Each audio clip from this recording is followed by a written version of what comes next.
Jays may run the other way, which means they're even more desperate and will pay a bigger price. They just promoted this Jeff Hoffman guy from A to AA just to showcase him and say, okay, listen, this is probably one of our best prospects, and he's available. Everybody's available. Even roster guys are available. The Yankees are in first place. They want to do something. The Rays won't do something because they don't have any money and they're boring. The Orioles will do something. And Manny Machado the other day and Adam Jones, they both say, hey, listen, the AL East, this is like, it's a slugfest. It is just muddy water here. Everybody's in the same boat and everybody wants the same guy, and so the prices are going to be that much different for guys like Cueto or guys that have some term, or even Cole Hamels or Aroldis Chapman. How good was Aroldis Chapman yesterday? Unbelievable. Chapman delivers into the middle of Grandal, and he strikes out the side. Aroldis Chapman up to the billing. Did you see his radar gun there? It was like 102, 103. Here's his pitches: 99, 101, 100, 101, 101, 102, 103, 102, 103, 102, 100, 98, 100, 102. And will he be dealt right now that the Reds have just hosted that All-Star game? Everybody's looking for them to sell, right? Mike Leake is out there, or Aroldis Chapman, maybe. Jay Bruce. Outfielder's Jay Bruce, which the Jays have previously reportedly been interested in the past. Wouldn't look bad in the field either. I was thinking that too, but yeah, I mean, but again, we're all these players look good, on paper in the Jays lineup or in the bullpen, but it's a matter of giving up a ton of prospects, and these guys are all making hefty salaries. But hey, if you want everything in the Blue Jays farm system, hey, Jay Bruce, Aroldis Chapman. I'll tell you one thing, Chapman looked a lot better on paper than he did last night because he was absolutely filthy. And when you see the reaction of all-stars in the dugout, the best back off the ball because they're physically afraid of the guy. Yeah. Because he's that filthy. The guy I was impressed by was Jacob deGrom, the young pitcher from the Mets who struck out the side. Oh my God, that was I don't watch many Mets games, but that guy was unbelievable. His fastball was rising. It was like you go to a pitching machine, and you know how sometimes that ball looks like it's firing and going up, and it's waiting to hit. He was striking guys out with pitches like that. It was ridiculous. How good that Mets rotation could be in a couple of years with Harvey, deGrom, and Syndergaard. Anyway, but Steven Matz, a guy out 3 for 3 in his first game. He actually can hit the ball too. Yeah, it's interesting. You think about what the Jays have to do, and you think about what other teams have done so far that have put themselves in a position to be successful next year, like the Houston Astros. They did it last year. They didn't expect to be successful this year. They're also hot on the heels of Cueto, and a new report that just came out that apparently the Astros, Blue Jays, and Royals are very aggressive. Jays more so than the other two in the pursuit of Johnny Cueto. Johnny Cueto pitched yesterday again, and just the line on this guy pitching for a team that's like out of it, done. Here's his line. He's got an ERA of 2.73. He's got a WHIP of .90. 17 starts this season. Are you kidding me?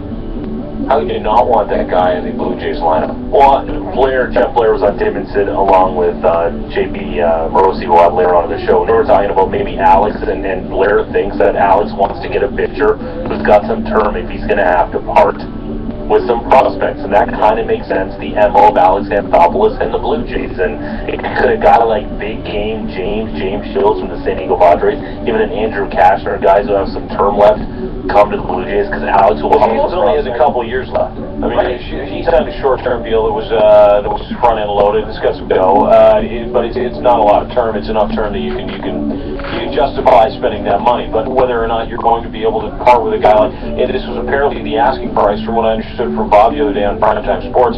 He was on the phone with Shai Davidi, and he said, the asking price, that things were hot. A couple of weeks ago, a couple of days ago even, Jeff Samardzija to Toronto for Marcus Stroman, which I wouldn't do in a million years. I would if you can sign Samardzija to a contract. I don't know. Because in 5 years, I believe Stroman's locked up for 5 years, is he not? Right, but so he's locked up for 5 years. Samardzija's done, I believe, he's on a 1-year deal, and then they're going to figure out what they're going to do with him. He's got to figure it out too if he wants to come here. But at the same time, you can get it done. And but financially, I don't know if it would even make sense for Toronto to be able to do it, because I don't even think they got the dough to do it. Dean, I'm a big fan of Marcus Stroman, but when you look at sample size, he hasn't even pitched a full season yet in the major leagues. The guy is under 5'8", and historically pitchers with that height just can't have a long, prosperous major league career. We saw what Samardzija did to the Blue Jays. The guy is 6'5". He's filthy. He's a buzzsaw. And if you can lock him up to a long-term deal, then you make that trade. If it's 2 months of Jeff Samardzija for 5 years of Marcus Stroman, of course you don't want to do that. Yeah. Because of the control. But if Samardzija's going to re-up here with the Blue Jays before he hits free agency, I'm okay with that. I'll tell you what, though. Now the All-Star game's over, like, the clock is ticking, right? And something's got to happen. Well, And it's going to happen. How long have we been saying that, right? But the problem is that no one's been selling, right? Because of the extra wild card, we've said it before. Some teams just, I buried Boston a month ago. And they're right there. Were they 5-6 games back? We're 4.5 games back. Yeah. They'll load up. They'll try. Yeah, the Yankees, They'll do something. The Yankees will try to. I mean, they might need a bat more than they do pitching. But yeah, well, I tend to agree that getting somebody with some term is the smarter move, because the team's trending downwards a little bit. You kind of want to have next year as a backup plan too. Where are they in a week's time, right? You got Tampa Bay coming in on Friday. The Jays 3-7 this year, and traditionally just struggle against the Rays, and then they head out west. Oakland's had a bad season, but They got some good pitching. yeah, you really. I'm so can't wait for when Toronto faces Oakland. This will be the first time, I guess, I don't know, since the whole Donaldson for Brad Lowry. So now these two teams will face off. It'll be and see how well Brad Lowry can do against his former team. And he's facing the guy he was traded for, because if you look at Josh Johnson since his time being traded from Oakland, he has been on a tear. He actually, as this series, Josh Johnson, he had a few hiccups, but he has been like a resurgence. And he is definitely the all-best third baseman in Toronto Blue Jays history. I know there's been a lot of big name, great third basemen in Toronto Blue Jays history, but Josh Johnson, to me, he's blown everybody out of the water. I wonder if you love a little Sonny Gray in a Jays uniform. Oh, and by the way, they go to Seattle after that and face some dude named King Felix. So that's a tough road to Blue Jays, and they never do well out west, seemingly, especially Seattle and Oakland. One thing we do know about the Blue Jays is they always do put together runs, right? Yeah. And another one's coming at some point here. It always does. The problem is that it's followed up with 500 baseball or worse. Yeah. You know, that's what the Jays have done the last couple of seasons. So it will be interesting to see where they are in about a week's time, when you know, all big deals will come probably down to the wire before the end of the month.